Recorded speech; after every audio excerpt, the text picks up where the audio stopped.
这些家长会感觉，互细汉囡仔接触目光爱记爱摸是真危险。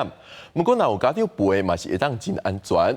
就有母鸡团体甲目光师傅合作，用台语来教目光。毋但安全，过程也真趣味，阁学着各款目光咧用的台语，大人囡仔拢感觉真新鲜。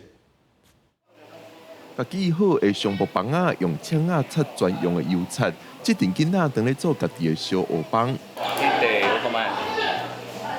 这边还无打，但是无要紧。你拆纸的时阵，反正你就是去留起，咱先看这边的效果，咱来决定咱后壁边要做什么用途。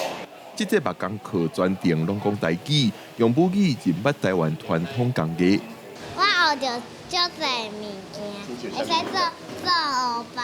普通时，阮袂接触到这活动，安尼互下因参与着，安尼互老师有教足侪技术头啊，因家己线位啊，安尼磨啊，我感觉足趣味的。像讲，迄老师的机械会使转这空，阮平时可能就是嘛无这个机会，会使家教讲这个动作是转空安尼。这节台语目工课的老师江明谦本身是做目工、做装潢的师傅。江明谦讲，伊早甲师傅伫咧工地做事，就是用台语。虽然即马少年辈做工仔人较接讲华语，伊还是感觉继续传承讲台语的工地文化是真重要。足够讲台语的师傅，你要叫伊用华语解说伊的工课，伊是讲袂来哦。